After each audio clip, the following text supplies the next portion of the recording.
శ్రీశైలేశదయా పాత్రం ధీభక్త్యాదిగుణానం యతింద్ర ప్రణం వందే రమజామాతరం మునిం లక్ష్మీనాథమారంభాం నాదయామన మధ్యమాం అస్మదాచార్య పర్యంతాం వందే గురు పరంపరాం యో నిత్యమచ్యుతపదాంబుజయుగ్మ వ్యామోహతరాణితనాయ మేనే యత్మద్గురోర్భగవతో సదైక సింధోః రామానుజస్య చరణౌ శరణం ప్రపద్యే మాతాపితా యుదత్తనయా విభూతిః సర్వం యదేవ నియమేన మదన్వయానామాద్యస్న కులపతే రుగళాభిరామం శ్రీమత్తదంగ్రివళం ప్రణమామి మూర్ధనా భూతం సరస్వ మహదాహ్వయ పట్టణాద శ్రీభక్తిసార కులశేఖర యోగి వాహాన్ భక్తాంగ్రేణుపరకాలేతీంద్రమిశ్రాన్ శ్రీమత్పరాంకుతమునిం ప్రణతోస్మి నిత్యం తత్వేన యశ్చిదతి సదస్వభావ భోగాపవర్గదదుపాయ గతిరుదారः సందర్శయన్ నిర్మీతపురాణరత్నం తస్మై నమో మునివరాయ పరాశరాయ అంశై షడ్భిः సమాకీర్ణం అంగైర్వేదమివాపరం పురాణం వైష్ణవం చక్రేయస్తం వందే పరాశరం వ్యాసం వసిష్ఠనప్తారం శక్తే పౌత్రమకల్మషం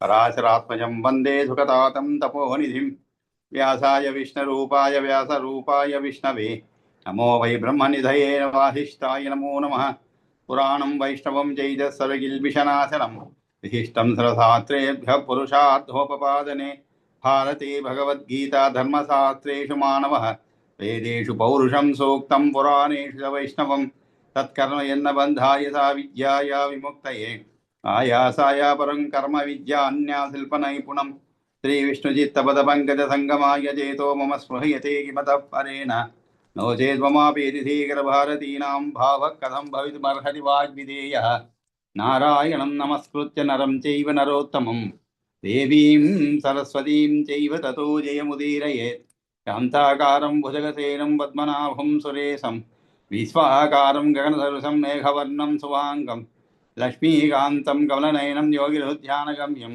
వందే విష్ణుం భవభయహరం సర్వలోకైకనాథం సశంఖచక్రం సకిరీటకుండలం సపీతవత్రం సరసీరుహేక్షణం సహారవక్షస్థలశోభికౌస్తుభం నమామి విష్ణుం శిరసా చతుర్భుజం.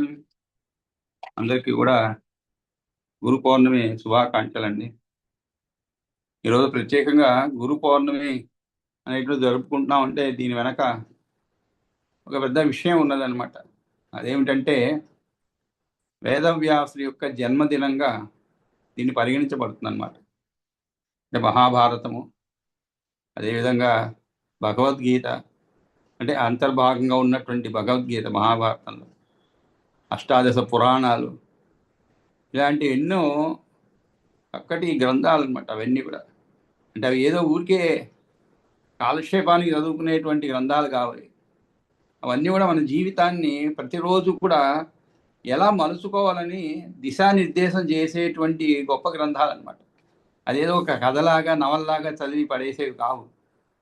మనం ప్రత్యక్షంగా వాటిని అన్నిటినీ చదువుకోకపోయినా కూడా వాటి యొక్క ప్రాబల్యం, అంటే అవి ఎలా మనల్ని ముందుకు నడిపిస్తున్నాయి అనేది దాని నుంచి సంగ్రహించి మన ప్రవర్తన అందరూ కూడా ఉపన్యాసాలు చేస్తుండేటువంటి వారందరూ కూడా దానిలోంటి సారాన్ని తీసి మనకు అందరికీ అందిస్తూ ఉంటారన్నమాట మధ్య మధ్యలో. ఎందుకంటే అందరం కూడా దాన్ని చదివి అర్థం చేసుకొని ఆకలింపు చేసుకునేటువంటి శక్తి సామర్థ్యాలు ఉండకపోవచ్చు అందరికీ.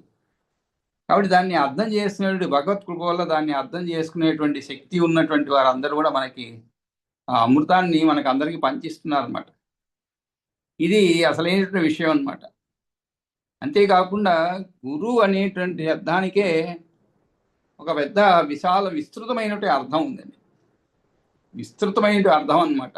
అదేదో ఒక చిన్న అర్థం కాదు గురువు అన్నట్టు. గురు శబ్దానికి గు అంటే మనలో ఉండేటువంటి అంటే ఇవన్నీ మీకు తెలిసే ఉండొచ్చు.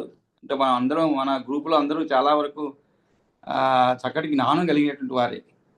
అయినా కూడా ఈ శుభ సందర్భం కాబట్టి మళ్ళా తలుచుకోవడం అనేది అది మంచిదని చెప్పడమే కానీ ఈ చెప్పబోయే విషయాలన్నీ కూడా ఎవరికి తెలియనటువంటి విషయాలు కావు. కాబట్టి గు అంటే మనలో ఉండేటువంటి అజ్ఞానం అనమాట, అంధకారం, అజ్ఞాన అంధకారం. రు అంటే దాన్ని తొలగించేవాడని అర్థం. ఇది గురు శబ్దానికి ఒక అర్థం అనమాట.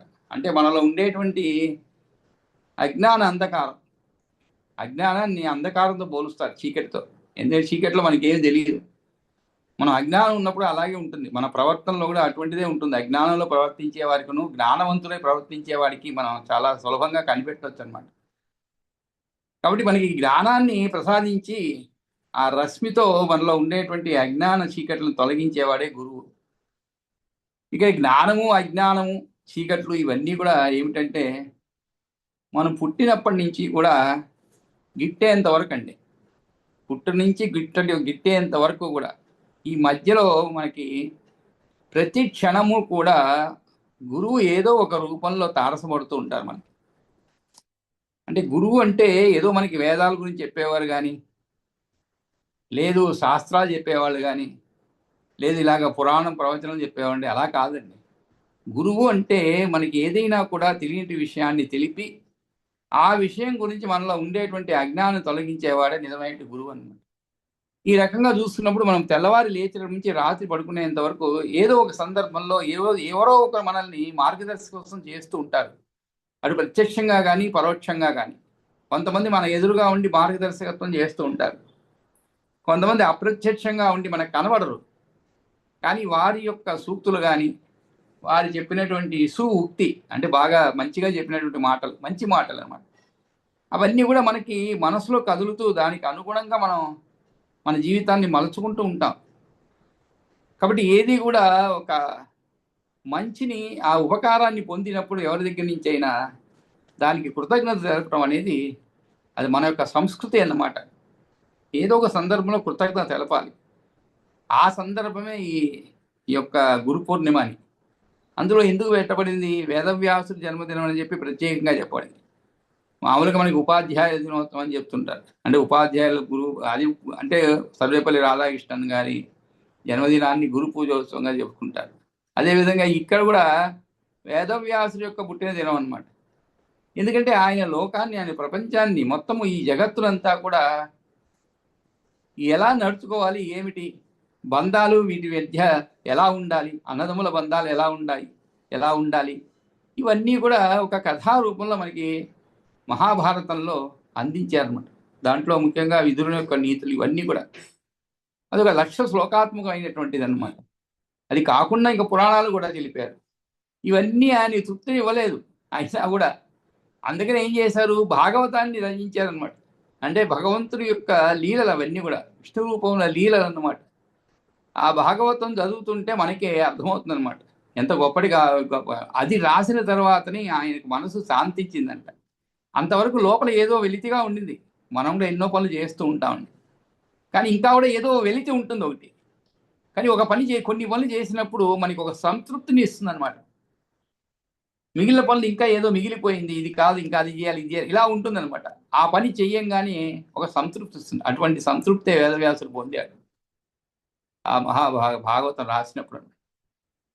కాబట్టి ఈ సందర్భంగా మనం అందరం కూడా మన గురువుల్ని తలుచుకోవటం అనేది చాలా ముఖ్యం. మనందరం కూడా 60 దాటిన వాళ్ళు ఉన్నాం, 50 దాటిన వాళ్ళు ఉన్నాం. మన ఈ జీవన సంగ్రామంలో, ఈ సంసారంలో మనకి ఎంతోమంది మనల్ని మలిచారనమాట. దేవుడు మనకి రూపాన్ని ఇస్తాడు, జీవితాన్ని ఇస్తాడు, కానీ మనల్ని ఎంతోమంది మలుస్తారు. మలచడం అంటే ఏమిటి? మీ శీలాన్ని మలచడం, మీ శరీరాన్ని కాదండి. శరీరాన్ని చెక్కడం కాదు, మన శీలాన్ని మలిచారనమాట వాళ్ళందరూ కూడా. వాళ్ళ మంచి మాటలతో, వాళ్ళు మనకి ఇచ్చినటువంటి ధైర్యంతో, కొన్ని సందర్భాల్లో మనకి ఎవరూ లేననుకున్నప్పుడు ఆపన్నహస్తం అందించి మనల్ని ముందుకు నడిపినటువంటి వారు ఇలా ఎంతోమంది ఉన్నారు. వాళ్ళందరూ కూడా మనకి గురువులే. ఏదో 4 పాఠాలు చెప్పినంత మాత్రాన నేనే గురువు అని కాదు, లేదు యోగా నేర్పించిన ఆయన ఒక్కడే గురువు అని కాదు. ఆయన రూపంలో ఆ గురువు, యోగకి ఆయన గురువు అన్నమాట. కాబట్టి ఆ యోగ నేర్చుకునేటువంటి ఆ యొక్క శక్తిని, ఆ సామర్థ్యాన్ని ఆయన అందిస్తున్నాడు మనకి. కాబట్టి ఆయన్ని గురువుగా నేర్చుకుంది. అదేవిధంగా నేను చెప్పినట్లుగా జీవితంలో ఎంతోమంది మనకు తారసపడ్డారు. వాళ్ళందరూ కూడా కొంతమంది ప్రత్యక్షంగా ఇప్పుడు ఉండవచ్చు, లేదు కనుమయ్యే ఉండవచ్చు. కాబట్టి వారందరినీ కూడా ఈ శుభ సందర్భంలో మనం తలుచుకోవటం అనేది ముఖ్యమైనటువంటి ఇది అనమాట, కర్తవ్యం అది. ఎందుకంటే మనం లబ్ధి పొందిన వాళ్ళని ఎప్పుడూ మర్చిపోకూడదండి. మన లబ్ధి కానీ హాని చేసిన వాళ్ళని మర్చిపోవాలి. మనం చేసినటువంటి లబ్ధిని, మనం చేసినటువంటి పరోపకారాన్ని ఎవరికైనా చేసి ఉంటే దాన్ని వెంటనే మనం మర్చిపోవాలి.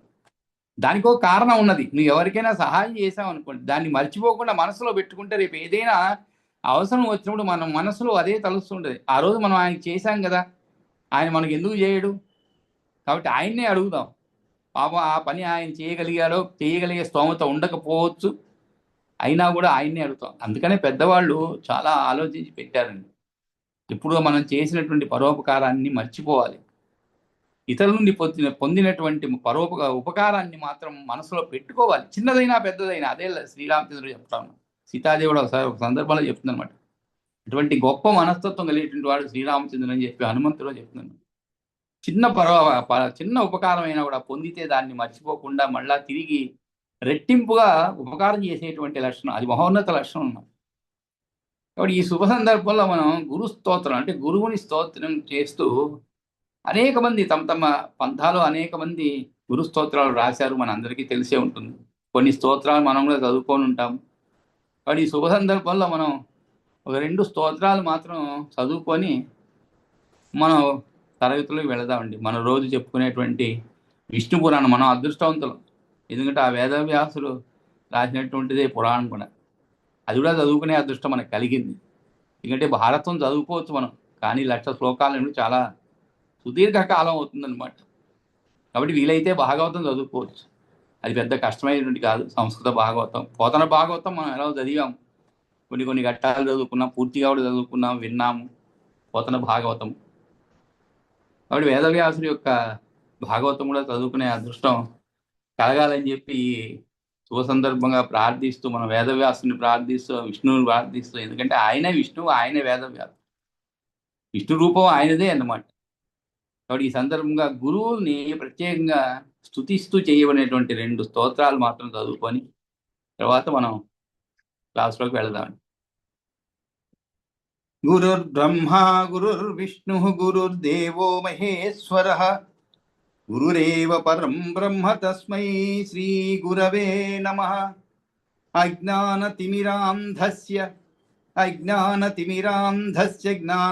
జ్ఞానాంజనశలాకయా చక్షురున్మీలితం యేన తస్మై శ్రీ గురవే నమః. అఖండమండలాకారం వ్యాప్తం యేన చరాచరం తత్పదం దర్శితం యేన తస్మై శ్రీ గురవే నమః.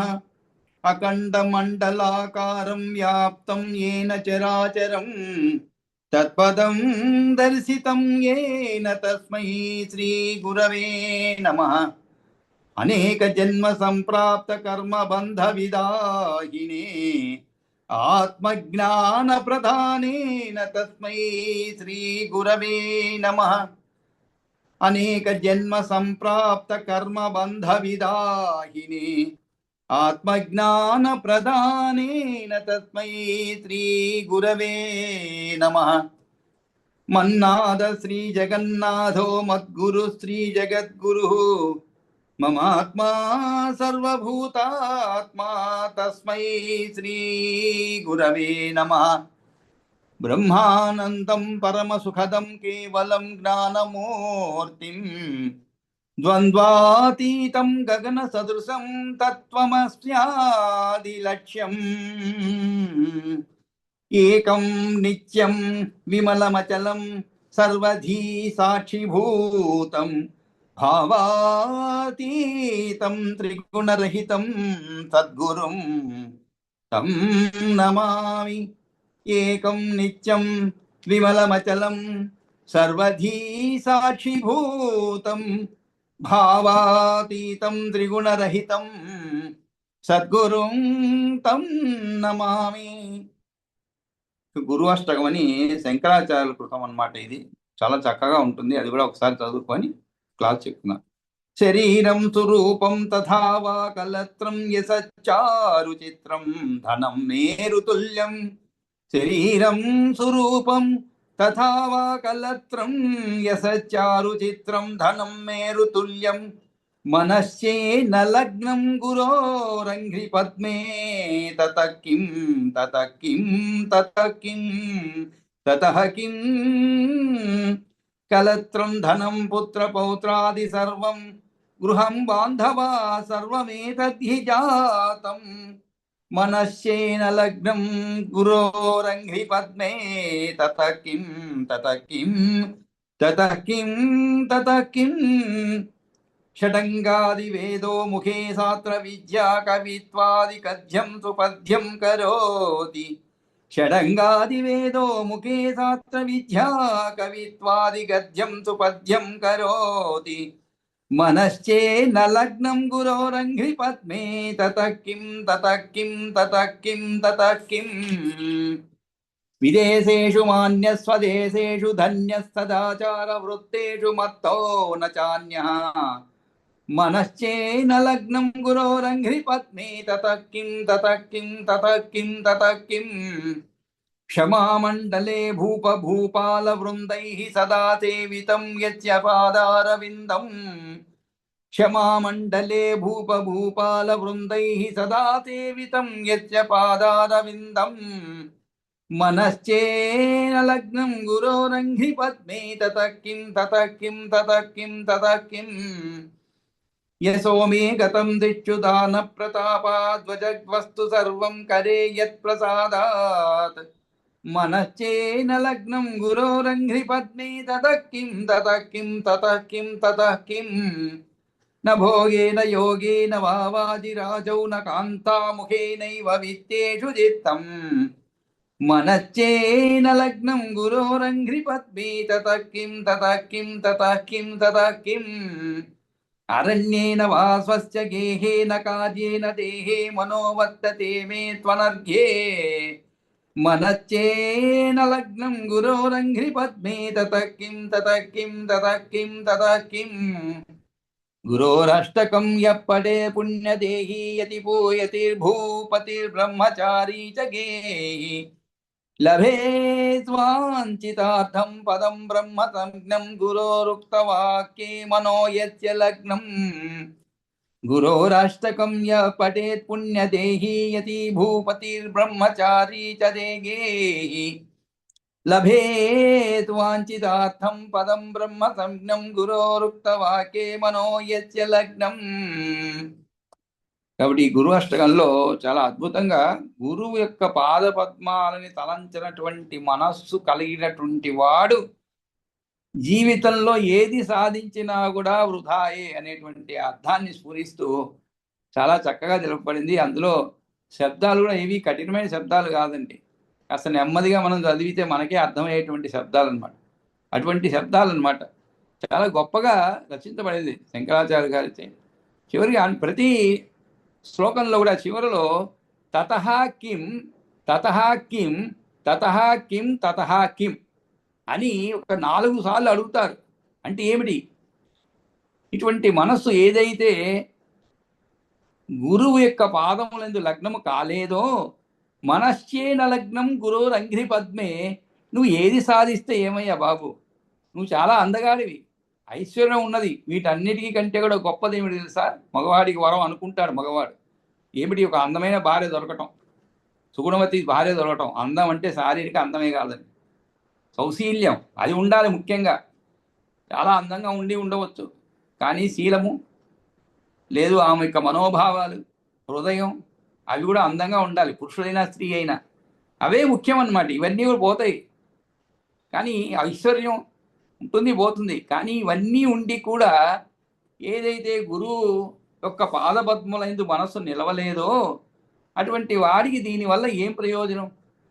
ఏది ఆ స్థితికి చేరుకున్నాడంటే వెనక ఒక గురువు యొక్క దయా దాక్షిణ్యాలు, గురువు యొక్క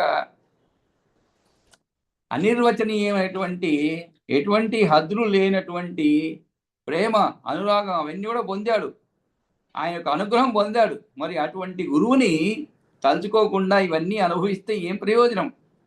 కలత్రం, ధనం, పుత్ర పౌత్రాది సర్వం, గృహం, బాంధవాహ సర్వమేతద్ది జాతం, అన్నీ ఉన్నాయి. అయినా కూడా ఆ గురువు యొక్క పద్మములందు, కాల పద్మములందు మనస్సు లేనప్పుడు ఇవన్నీ కూడా ఉండి ఏమి ప్రయోజనం అని చెప్పి చాలా అద్భుతంగా రచించబడింది అనమాట. ఇంత ముందుగా 2-3 సందర్భాల్లో మనం ఈ యొక్క గురు పూజోత్సవానికి, ఈ పూజోత్సవాన్ని ఇలా జరుపుకున్నాం అనమాట. అంటే ఈ 2 కూడా స్తోత్రాలు చదువుకొని నాకు బాగా జ్ఞాపకం ఉన్నది.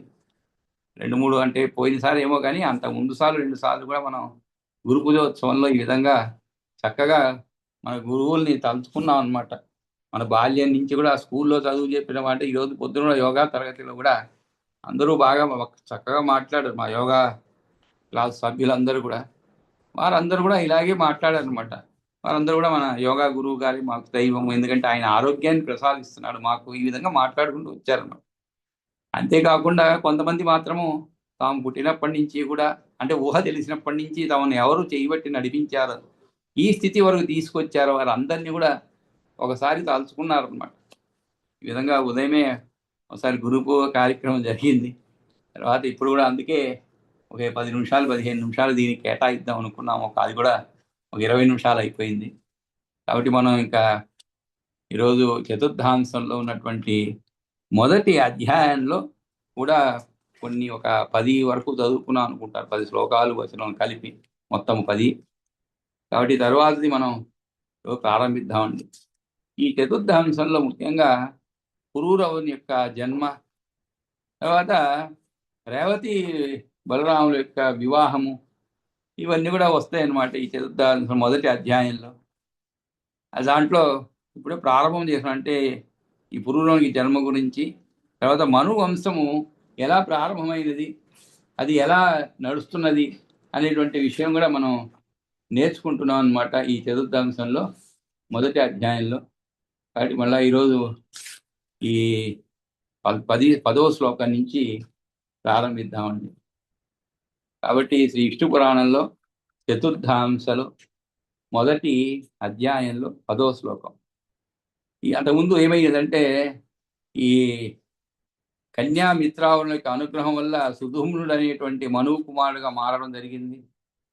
అతడు ఒకనాడు ఈశ్వర అపరాధం చేసి ఆయన క్రోధానికి గురై మళ్ళీ స్త్రీగా అయిపోయాడనమాట. ఇలా స్త్రీగా మారి ఆమె చంద్రుని యొక్క కుమారుడైన బుధుడు, చంద్రుని కుమారుడైనటువంటి బుధుని యొక్క ఆశ్రమం సమీపంలో అలా తిరుగుతూ ఉండిందనమాట. పాపం మరి పురుషుడు కదండి, పురుషుడికి స్త్రీకి మధ్యలో ఆకర్షణ అనేది ఎప్పుడూ ఉంటూనే ఉంటుందండి. అది ఎవరు కూడా తప్పించుకోలేరు. మన పురాణాల్లో ఈ విషయం పైన ఎన్నో సంఘటనలు ఉన్నాయి. విశ్వామిత్రుడు, మేనక, ఆ విధంగానే ఆ యొక్క శకుంతల జననం, ఇంకా ఎంతోమంది, పరాశర మహర్షి కానీ, ఇలా అందరూ కూడా ఒక స్త్రీ యొక్క రూపానికి, గుణానికి అలా దాసం అన్నటువంటి వాళ్ళే అన్నమాట. అది ప్రకృతి సిద్ధమైనది, దాంట్లో ఎవరిని తప్పుపట్టలేము. అది ప్రకృతి అలాంటిది అన్నమాట. ఆ స్త్రీలను, ప్రకృతిని ఈ విధంగా ఆనందపరిచేదానికే పురుషుడు పుట్టాడనమాట. కాబట్టి దీనిలో దోషం లేదు. కాబట్టి అదే విధంగానే ఇక్కడ కూడా బుధుడు ఏమయ్యాడు, ఆమె యందు అనురాగాన్ని పొందినవాడై పురూరవుడు అనే కుమారుని ఉద్భవింపజేశాడనమాట. కాబట్టి సానురాగశ్చ తస్యాం బుధః పురూరవం ఆత్మజం ఉత్పాదయామాస. ఉత్పాదయామాస అంటే ఏమిటి? ఉద్భవింపజేశాడు అని అర్థం. అంటే జననం పొందాడు. ఎలా పొందాడు? బుధుని యందు పొందాడు అనమాట. పురూరవుడు అనే కుమారుని ఎవరు ఈ యొక్క పురుషుడుగా స్త్రీగా మారినటువంటి, ఎందుకని ఈశ్వర అపరాధం చేసి ఆయన క్రోధానికి గురై మళ్ళీ స్త్రీగా మారిపోయినటువంటి అతను ఈ విధంగా పురూరవుడికి జన్మనివ్వటము. ఆ తర్వాత పురూరవుడు పుట్టిన తర్వాత ఏమైనది? అధిక తేజస్సులంతా పరమర్షుడు, యజ్ఞమయుడు, రుక్మయుడు జాతేచ తస్మిన్ అమిత తేజోభి పరమ ఋషిభి ఇష్టమయ రుక్మయో యజుర్మయ సామమయో అథర్వమయ సర్వమయో మనోమయో జ్ఞానమయో అకించిత్మయో భగవాన్ యజ్ఞపురుష స్వరూపీ సుద్యుమ్నస్య పుంస్త్వమభిలషద్భి యథా అవదిష్ట. కాబట్టి సుద్యుమ్నకు ఏమనేది? ఇప్పుడు ప్రస్తుతం స్త్రీగా ఉన్నాడనమాట. కాబట్టి ఆయన మళ్ళా పురుషుడు అవ్వాలి. అందుకని ఏం చేశారు? ఆ పురూరవుడు పుట్టిన తర్వాత అధిక తేజస్సులైనటువంటి పరమర్షులు, యజ్ఞమయుడు, రుగ్మయుడు, యజుర్మయుడు, సామమయుడు, అధర్వమయుడు, సర్వమయుడు, మనోమయుడు, జ్ఞానమయుడు, అకించన్మయుడు అయినటువంటి భగవంతుడకు యజ్ఞస్వరూపుడైన వేద పురుషుని గురించి సుద్యుమ్నకు, అంటే ఇలాగూ పురుషత్వాన్ని కోరి యజ్ఞం చేశారు. మళ్ళీ ఆయనకి పురుషత్వాన్ని కోరి యజ్ఞం చేశారు అనమాట. కాబట్టి ఈ విధంగా పాప అతను పురుషుడుగా మారటం, మళ్ళా స్త్రీగా మారటం, మళ్ళా చివరికి పురుషుడుగా మారటం కోసము వారందరూ కూడా యజ్ఞం చేశారనమాట. అప్పుడు ఏం జరిగింది? ఈ విధంగా పురూరవుడు పుట్టిన పిదప గొప్ప తేజములు కలిగిన పరమరుషులు ఇష్టిమయుడు, రుక్మయుడు అంటే మంత్ర, యజుర్మయుడు అంటే సామమయుడు, అధర్వమయుడు, సర్వమయుడు, మనోమయుడు అంటే మనస్సు హృదయం దాని ఎందు ఉండేవాడు, జ్ఞానమయుడు, అకించన్మయుడు అయిన భగవంతుడకు యజ్ఞపురుషుడు యజ్ఞ స్వరూపిణి శుద్ధ్యుమ్నుని పురుషత్వం కలగాలి అని కోరగా వారి ప్రార్థన కోరినట్లుగానే మన్నించినారనమాట. మళ్ళా ఏం జరిగింది? తత్ప్రసాదాత్ ఇలా ప్రసాదాత్ ఇలా పునరపి శుద్ధ్యంనో అభవత్. మళ్ళా ఏమైంది? ఆ ఈశ్వర అనుగ్రహం వల్ల ఇలా మళ్ళీ శుద్ధ్యుమ్నునిగా మారిపోయింది అన్నమాట. ఈ విధంగా స్త్రీ పురుషుడు, మళ్ళా పురుషుడు స్త్రీ, మళ్ళా చివరికి పురుషుడుగా మారిపోయింది. తస్యాపి ఉత్కల గాయ వినత సంజ్ఞాత్రయ పుత్రా బభూ. మరి ఆ తర్వాత ఏం చేయాలి? ఆ యజ్ఞపురుషుని అనుగ్రహం వలన ఇలా తిరిగి సుద్యుమ్నుడు అయ్యింది అనమాట. ఆయనకు ఉత్కలుడు, గయుడు, వినతుడు అంటే రెండు అనుభవాలు కలుగుతుంది అతనికి. రెండు అనుభవాలు సుద్యుమ్నుడికి. అంటే ఒక స్త్రీగా జన్మనివ్వటం, తల్లిగా ఉండడం, ఆ తర్వాత మళ్ళా పురుషుడై ఒక తండ్రిగా కూడా అనుభవం కలిగింది అన్నాడు. ఒకే తని రెండు అనుభవాలు. ఆయనకు ఉత్కలుడు, గయుడు, వినతుడు అని ముగ్గురు పుత్రులు కలిగారు అనమాట. కాగా సుద్యుమ్నుడు పుట్టు కాలంలో ఎలా పుట్టాడు? ఆయన స్త్రీగానే జన్మించాడు, అంటే ఒరిజినల్ స్త్రీయే. కాబట్టి ఏమైంది? అందువల్ల రాజ్యంలో భాగాన్ని పొందలేకపోయినాడు. అంటే మధ్యలో మిగిలినవన్నీ అనుభవిస్తున్నాడు పాపం. స్త్రీగా ఉన్నప్పుడు ఆ యొక్క చంద్రుని, బుధుడిని ప్రేమించడము, మళ్ళా పురూరవుడు జన్మనివ్వడం, ఇవన్నీ జరిగింది. కానీ మళ్ళా పురుషుడయ్యాడు.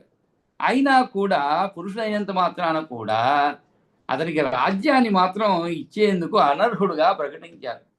ఎందుకనంటే అనర్హుడు ఎందుకు ప్రకటించారు? మొదట్లో అతను స్త్రీగానే పుట్టాడు కాబట్టి అందువలన అతనికి రాజ్యభాగం అందలేదన్నమాట. కాబట్టి ఆయనకి ఉత్కలుడు, గయుడు, వినతుడు అనే పేర్లు గల గయ, వినత, సంజ్ఞ త్రయ పుత్ర బభూవు. కాబట్టి తస్య అపి ఉత్కల, గయ, వినత, సంజ్ఞ అంటే పేరు కలిగినటువంటి త్రయ ముగ్గురు పుత్ర బభూవు పుత్రులు కలిగారు. సుద్యుమ్నస్తు స్త్రీ పూర్వకత్వాత్ రాజ్యభాగం నలేవే. స్త్రీ పూర్వకత్వం. పూర్వకత్వం అంటే ఏమిటి? ముందు అన్నమాట. ముందు స్త్రీగా ఉన్నందువలన పాప ఆయనకి రాజ్యార్హత లేకుండా పోయింది. తరువాత తత్పిత్రాతు వశిష్ఠవచన ప్రతిష్టానం నామ నగరం సుద్యుమ్నాయ దత్తం. సుద్యుమ్నాయ దత్తం అంటే ఇవ్వబడింది. పాపం పోనీ ఆయనకి రాజ్యాధికారం ఇవ్వలేదు. కాకపోతే ఏం చేశారు? అతని తండ్రి వశిష్ఠుని ఆజ్ఞా ప్రకారంగా ప్రతిష్టానం అనే పేరు గల నగరాన్ని సుద్యుమ్నునికి ఇచ్చాడనమాట. అతని తండ్రి వశిష్ఠుని యొక్క ఆజ్ఞా ప్రకారంగా ప్రతిష్టానం అనేటువంటి పేరు గల నామ నగరం, ప్రతిష్టానం నామ నగరం సుద్యుమ్నాయ దత్తం, ఒక నగరాన్ని ఇచ్చారు ఆయనకి. తచ్చాసౌ పురూరవసే ప్రాదాత్. కాబట్టి దాన్ని అతడు పురూరవునికి ఇచ్చాడు. ఆ మనువు కుమారులు పురూరవుని పుత్రులు అయిన క్షత్రియులు అందరూ అన్ని దిక్కుల్లోనూ వ్యాపించారు.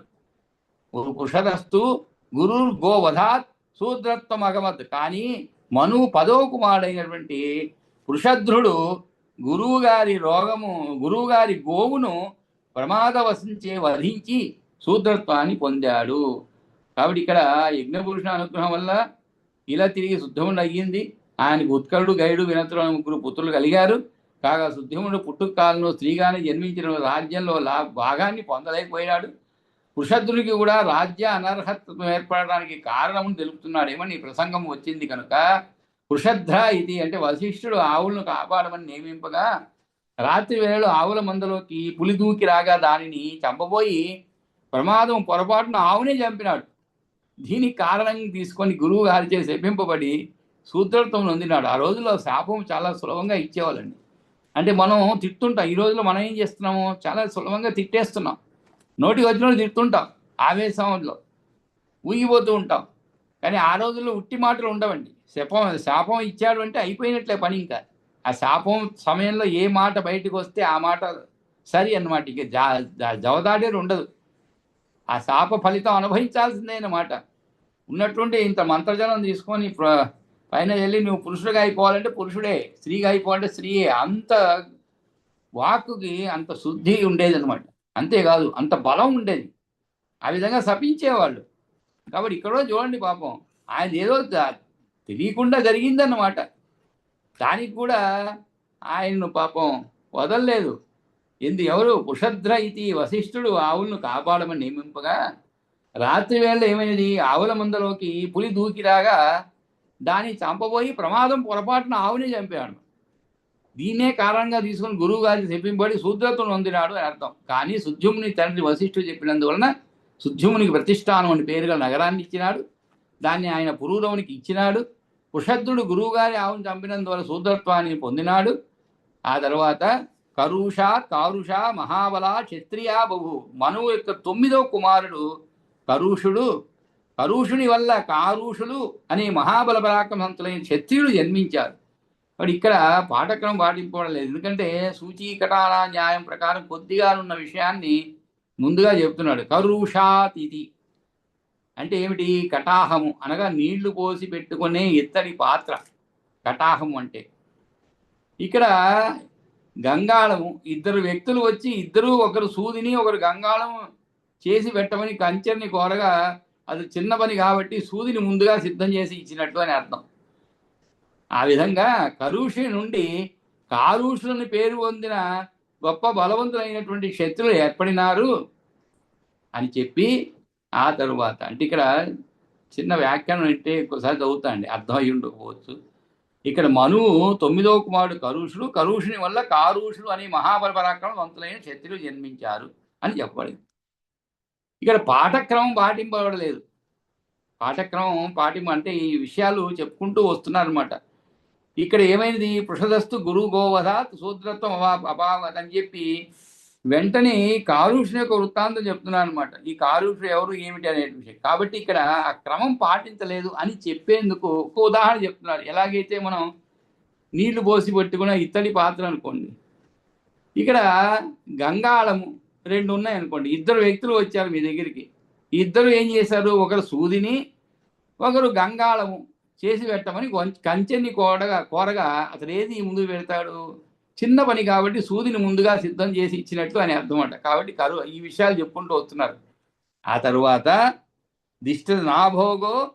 నాభోగేన దిష్టపుత్రస్తు వైశ్యతాం అగమత్. ఇక్ష్వాకు సోదరుడు నాభాగుడు, అతడు మనువు కుమారుడు. అతడు కాక దిష్టుని పుత్రుడు నాభాగుడైన పాఠాంతం. ఈ నాభాగుడు నేదిష్టుని కుమారుడు వేరే పాఠం. నేదిష్ట పుత్రుడైన నాభాగుడు రాజ్యం చేయకుండా ఏమయ్యాడు? వైశ్యత్వాన్ని పొందాడు అనమాట. కాబట్టి నేదిష్టుని కుమారుడు నాభాగుడు వైశ్యత్వాన్ని పొందినాడు. నాభాగుడు నేదిష్టుని యొక్క మరొక కొడుకు తన యొక్క చేతలను బట్టి వైశ్యత్వాన్ని పొందినాడు అని.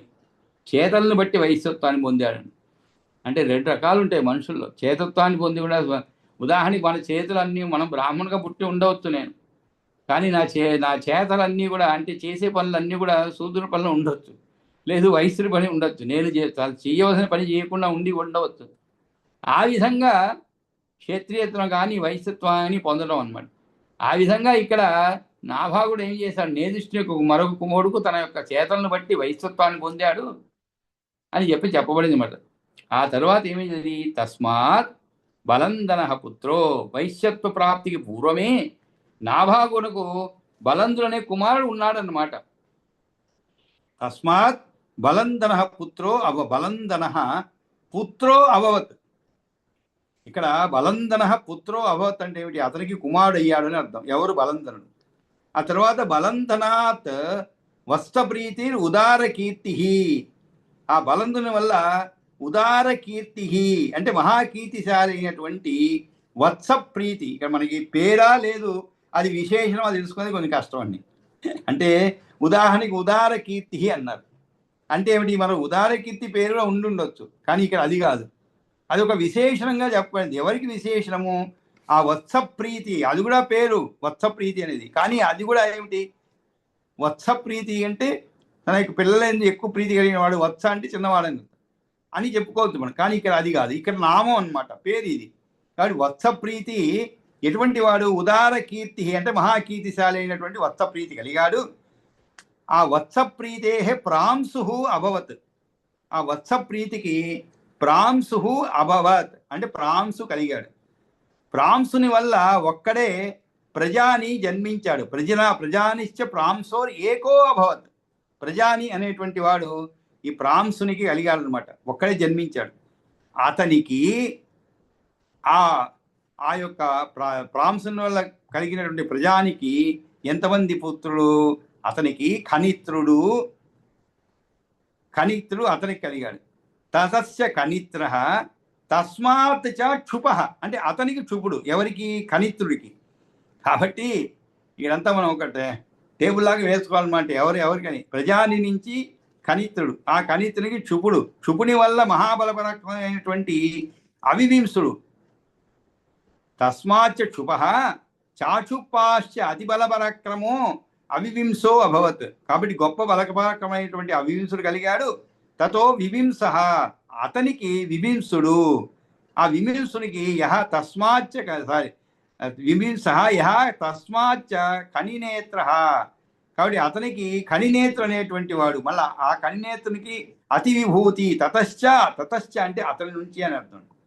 అంటే ఆ తర్వాత అంటే ఏమిటి? ముందు చెప్పబడిన వాడికి కుమారుడు అతి విభూతి. అతి విభూతి వల్ల అతి బలాపరక్రమైనటువంటి కరందముడనే పుత్రుడు జన్మించాడు. అతి విభూతే భూరి బల పరాక్రమ. భూరి అంటే ఏమిటి? చాలా అని అర్థం అండి, గొప్ప అని అర్థం. భూరి అతి విభూతే భూరి బల పరాక్రమ. అతి విభూతి వల్ల అతి బల పరాక్రమవంతుడైనటువంటి కరందముడైనటువంటి పుత్రుడు జన్మించాడు. కరందవ పుత్రో అభవత్. తస్మాత్ అపి అవిక్షిత్ అతనికి మళ్ళా అవిక్షితో అపి అతిబల పుత్రో అభూత్. అవిక్షితికి అతి బలుడైనటువంటి కుమారుడు జన్మించాడు. ఇక్కడ అతనికి అవిషిత్తు అన్నారు, కానీ అవిషిత్తుకి అతి బలుడైనటువంటి కుమారుడు జన్మించాడు అని చెప్పబడింది. అతడు మరుత్తు అనే పేరు గలవాడు. అది తర్వాత శ్లోకంలో వస్తున్నమాట. కాబట్టి ఈ విధంగా తస్మాత్ బలందన పుత్రో అభవత్. బలందనాత్ వత్సప్రీతి ఉదారకీర్తి. వత్సప్రీతే ప్రాంసురభవత్. ప్రజానిశ్చ ప్రాంసోర్ ఏకో అభవత్. తతశ్చ కనిత్ర తస్మాచ్చ క్షుప చాక్షుపాచ్చ అతిబలపరాక్రమో అవివింసో అభవత్. తతో వివింస యస్మాచ్చ కనినేత్ర తతశ్చాతి విభూతి. అతివిభూతేర్భూలి పరపరాక్రమ కరందమ పుత్రో అభవత్. అవిక్షితో అప్యతిబల పుత్రో అభూత్. ఈ విధంగా వరుసగా చెప్పండి. తస్మాత్ ఆ తర్వాత ఏమైనది? కాబట్టి ఆ నాభానుకి మరుత్తో నామ అభవత్. ఇమౌ అద్యాపి శ్లోకౌ గీయేతే. యస్య ఇమౌ అద్యాపి అంటే ఇప్పటికీ కూడా యస్య అంటే ఇమౌ అంటే ఎవరికి సంబంధించినటువంటి ఈ రెండు శ్లోకాలు కూడా నేటికి కూడా గానం చేయబడుతున్నాయి. గీయేతే అంటే గానం చేయబడుతున్నాడు. కాబట్టి నాభావునికి పుత్రుడు పుట్టిన తర్వాతనే వైశ్యత్వం వచ్చినందువలన ఆయన కొడుకైన బలంధరునికి క్షత్రియత్వం ఉండుటలో వైరుధ్యము లేదు. అంటే ఏమిటి? నేను బ్రాహ్మణుగా ఉన్నాండి, నాకు కుమారుడు కలిగాడు. ఆ తర్వాత నేను మారిపోయాను, శూద్రత్వానికి వెళ్ళిపోయాను.